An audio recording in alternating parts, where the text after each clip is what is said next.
Halo teman-teman, bagaimana kabar kalian?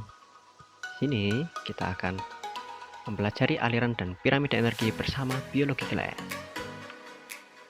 Nah, tujuan dari pembelajarannya adalah menganalisis data dan mengomunikasikan hasil pengamatan hubungan antara komponen biotik dan abiotik serta pengaruhnya terhadap keseimbangan ekosistem. Indikator tujuan pembelajarannya adalah 1. Menganalisis aliran energi pada rantai makanan dan jaring-jaring makanan. 2.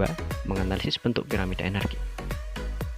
Oke, di sini apakah kalian tahu apa itu aliran energi? Nah, energi merupakan kemampuan untuk dapat melakukan suatu pekerjaan serta menyebabkan perubahan-perubahan pada beberapa hal. Aliran energi merupakan rangkaian dari urutan pemindahan bentuk energi dari satu bentuk ke bentuk energi lainnya. Oke, di sini kita akan mempelajari mulai dari perpindahan energi. Di sini, apa kalian tahu apa saja dari perpindahan energi dan aliran energi itu? Nah, di sini ada dua. Yang pertama adalah rantai makanan dan jaring-jaring makanan. Oke, rantai makanan.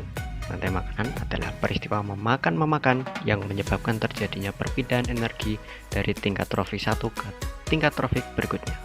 Dalam tingkat trofik 1 ditempati oleh produsen, tingkat trofik 2 ditempati oleh konsumen 1, tingkat trofik 3 ditempati oleh konsumen 2, dan seterusnya.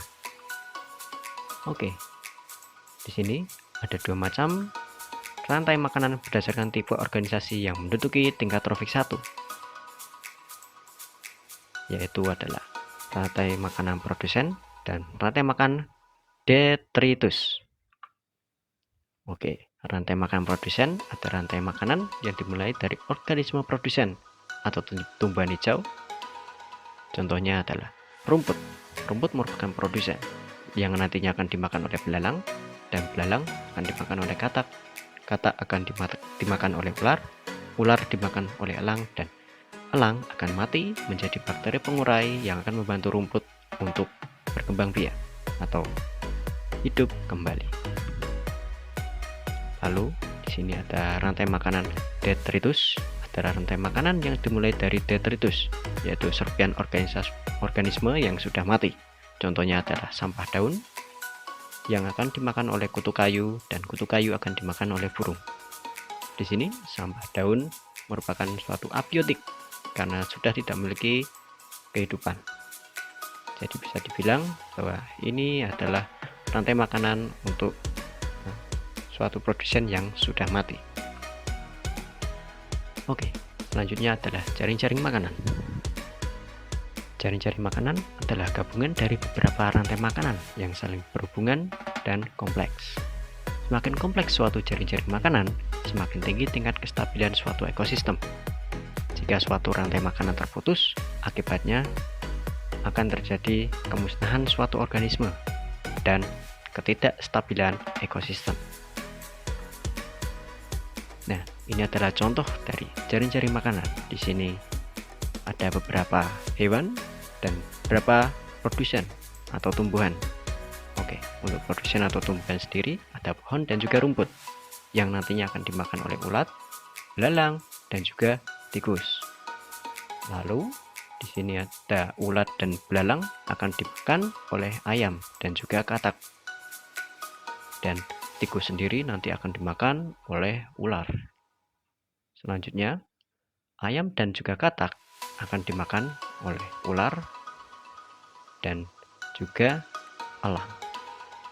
Nah, di sini elang dan juga ular merupakan suatu puncak dari rantai makanan. Dan di sini jumlah mereka merupakan jumlah yang paling sedikit dibandingkan dengan yang lainnya.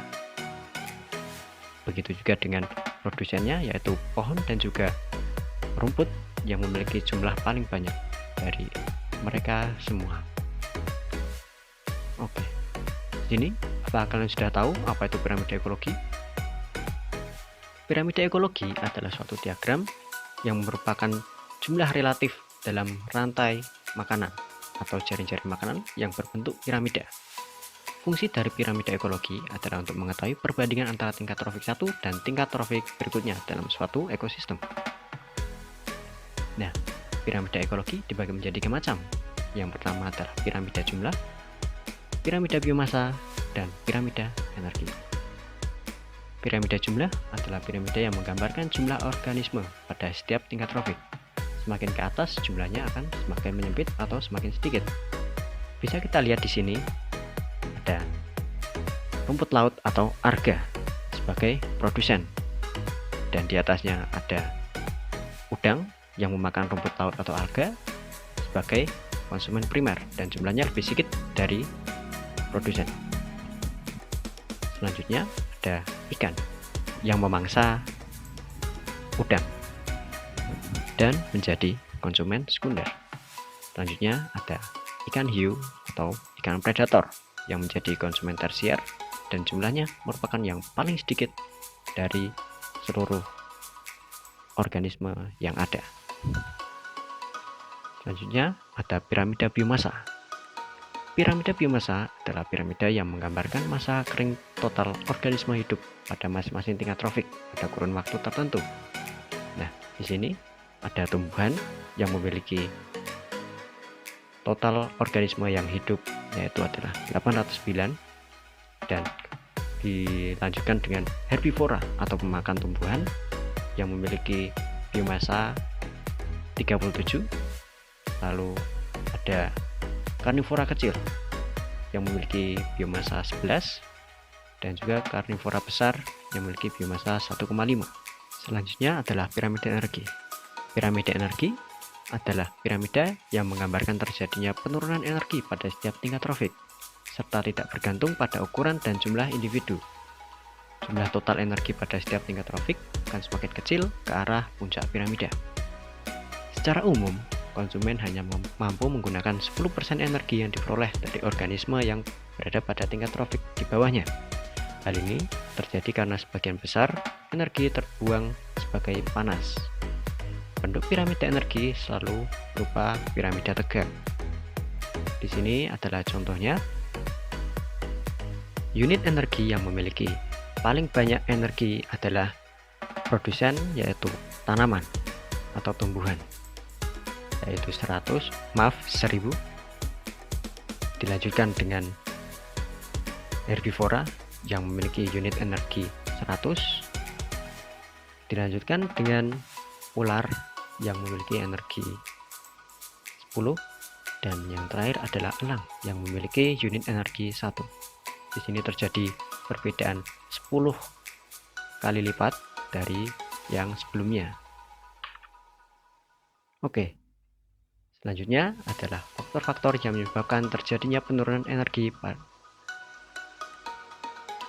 Pertama, hanya sejumlah makanan tertentu yang dapat dimakan oleh organisme trofik di atasnya.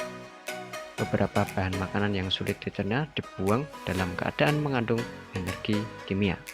Dan yang terakhir adalah hanya sebagian energi kimia dalam bahan makanan yang dapat disimpan dalam sel, dan sebagian lainnya untuk melakukan aktivitas hidup. Baiklah, mungkin itu saja penjelasan dari aliran energi dan piramida energi bersama Biologi Kelas. Sampai jumpa di pertemuan selanjutnya. Terima kasih dan bye-bye.